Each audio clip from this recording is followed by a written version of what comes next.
Welcome in, Snapback fam. This is the show for people that want to bet NASCAR but don't really know how to bet NASCAR, what to bet on NASCAR. They might not know a lot about NASCAR. It's a little confusing. It's hard to navigate. Just tell me what to bet. I want to be involved. I want to have something at stake. That is why you come here. This is the show for you. So we're at Talladega this weekend. We and the Snapback group will be there. I'll be there, boots on the ground. But first, got to set you up with some bets. There's plenty of bets have taken. Some even go as long as 100-1. So stick around for that. At first, let me just give you a little track report here. Talladega, it's a 2.5 mile, a little more than 2.5 mile tri-oval. It's big, it's long. A lot can happen here. In order to win at Talladega, you need help. That's why they call these drafting tracks. Let me make sure my mic's on. They call these drafting tracks. And Talladega is the brother, sister, cousin of Daytona. So when you're watching this, they'll be racing in a pack. And the reason that is because the track is so long, if you get out on your own, you will not have the speed that someone driving in a line with some other cars will have. That energy, that speed, is how you get around the track the best way at Talladega. So you need help, right? You need your teammates drafting. That's drafting. You're drafting. Best way it's explained to me. I've never driven at Talladega in a NASCAR, but when you're on the highway and you go and you pass an 18-wheeler, when you go past an 18-wheeler in your car, you go around the 18-wheeler and your car kind of stumbles a little bit, you kind of bow out a little, you got to correct it. That is the draft coming off of you. So when you're in tight behind that 18-wheeler, you just go. That air isn't hitting your car. So with all that said, you're going to get a lot of variance at Talladega. We're going to get the big one, the big accident, the big wreck, maybe multiple big ones. So for that reason, the winners tend to be people who it's a battle of attrition. The last car standing sometimes. Someone that might have drove around in the back all day long, but there were 3 or 4 wrecks, and all of a sudden that car is clean, shiny, and leading the race at Talladega with 10 to go. That happens far more often than you might think. That also means that the fastest car doesn't often win here, or there's more of a chance that the fastest car doesn't win at Daytona and Talladega than there are any other tracks. You can throw Atlanta into that too now, but not to give you too much going on here. I'll just show you, if you look at Ryan's sheet right here, the fastest guys at Daytona earlier in the year by speed, this is also where they ended up finishing. There's a big discrepancy. So you don't need to be the fastest car. There are certainly guys who are better at this type of racing, this style of racing, drafting, blocking, managing big runs, all that sort of stuff. But again, when you're looking at the top of the odds board and you see guys at 10-1, my first thought is, I mean, this guy can lead every lap and be wrecked out at a moment's notice. He could wreck on the first lap. And again, that's more than any other track because of this style. So don't just say, oh, can't that happen anywhere? Yes. I mean, there are people I know that just do not bet super speedways anymore. They don't bet on super speedway tracks. Daytona, Talladega, now Atlanta. They're like, there's too much going on, too much variance. That is not a good enough answer for me.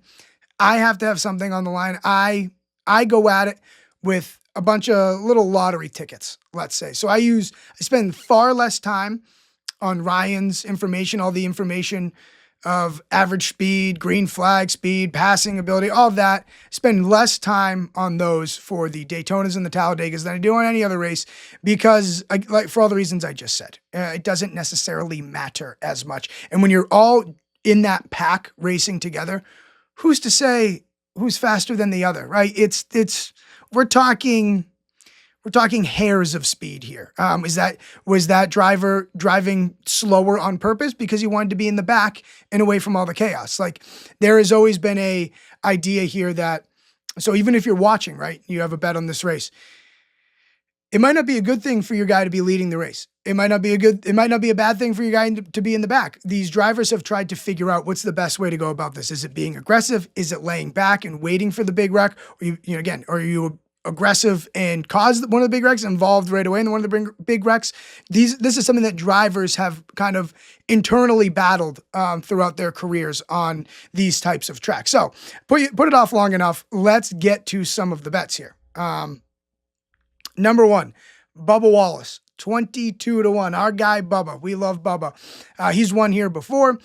And as I said about the odds, right? The guys at the top of the odds board, that is reflected in who is better at this type of track. But Bubba is a guy who's certainly adapted. He's certainly, I would say, in the tier 2, maybe even to tier 1, probably to tier 1 of this style of track. And he still gets odds that are 22-1.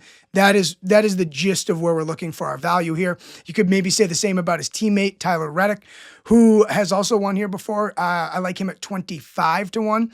And I'm going to give you a couple more, but all of this you need to know. This is barely even adding up to a total unit for me. These are smaller plays just to, again, you're not going to really throw a full unit unless you have a ton of value, you think, on a guy here at Talladega. Again, some people don't even bet at a track like this, but I think for casuals, for new bettors into NASCAR, this is fun because your ticket is really never done unless your guy's in a complete race-ending accident or wreck for him. So I also like Alex Bowman, 30-1. He's running top 10s, top 5s. He's led at these style tracks. So, and he's also in a great car. Hendrick, one of the best teams in NASCAR. So Bowman, when you got a guy in good equipment and he's 30-1, again, his teammates are all shorter than him. So we'll go with Bowman there. A guy that is basically an auto bet until they have changed his odds over the years, but pretty much an auto bet is Ricky Stenhouse Jr.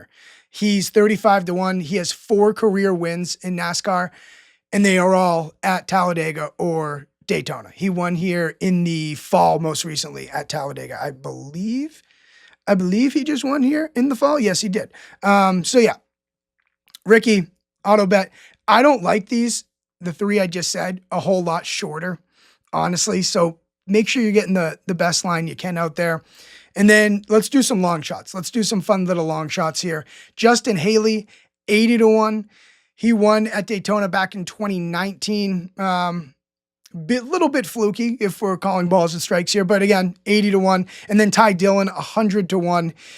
I think he led 4 laps at Daytona. In February. There was one point in the race where you're like, is Ty Dillon going to win this race? He was up there. I don't know. Up there what? Weaving his way through traffic? Yeah. So those are what I'm throwing here. Again, this barely adds up to a full unit. These are smaller plays. Potentially, we get someone who doesn't qualify well, that the odds adjust a little too much for them. Keselowski is going to be a popular pick this weekend. I just think not taking that at that short of a price. I will also say that you can break some rules if you want. Like a bettor who is just married to value and all those sort of things might just, like I said, not even bet this type of race. But someone who doesn't care as much, like Blaney, 10-1. I'm a Blaney fan. I'm going to the race. Probably by the time the race starts, I'm going to have Blaney 10-1 just because he's my favorite driver. So if you want to break some rules, just know what is going on when you go into it, that you are probably sacrificing some value here. For reference, what I'm talking about with value and all that sort of stuff, a couple years ago, these people hit big time parlays on top 10s it was either Daytona or Talladega or both. And they were to win millions of dollars, and they were small peanuts. And because there would be so many wrecks, so much attrition that there were guys who were 17-1, 20-1 to finish in the top 10, and someone parlayed them or round robin them and they won millions of dollars. The books have reacted to that, no fun, of course, and made all of those shorter. For instance, Anthony Alfredo, he's plus 350 for a top 10. He's plus 350 for a top 10. I am old enough to remember when Anthony Alfredo would be like 17-1 for a top 10 at Talladega, but that's just gone. So I want to have more top 10s. I want to do all the round robins. I want to do all that. There is just like, maybe it's because I've seen the way it used to be. I just can't get there. I'm sorry. But if you want to parlay some of those guys that are longer, sure, but it's just like, it's not what it should be. They should be longer. So that stinks. Maybe after qualifying, those will change. Doubt it, but keep an eye on some of those. You basically can't go wrong with a lot of those long shot top 10s if they were available. You can't go wrong with whoever you pick. So again, because it's an attrition type race. I also would endorse playing things like underdog, above underdog. They give higher, lower finishing position. So if they're going to offer us some guys that are further down the board for their higher lowers, I'm interested in playing around with some of those as well. So keep an eye on underdog as well. Those are my bets. It's about treading lightly, lottery tickets. I've learned the hard way. I've learned the easy way, all that sort of stuff. I wish I was salivating to do the show and I hadn't looked at the odds yet. And I was so excited to be able to give some crazy top 10s and some crazy top 10 parlays and round robins. And that's just not the case. So that's what it is. You can't go wrong. Have a little fun with it, but do not sink your bankroll into a race like this. Just throw a bunch of flutters if you want and shop around for the best line, because there was some big discrepancy in Ty Dillon, for example. I think someone was hanging him like 35-1. I got him 100-1. So make sure you keep an eye out for that. Talladega should be an amazing, amazing, amazing weekend. And also make sure to follow me in the Pickett app at Timmy K. That's where you can see my complete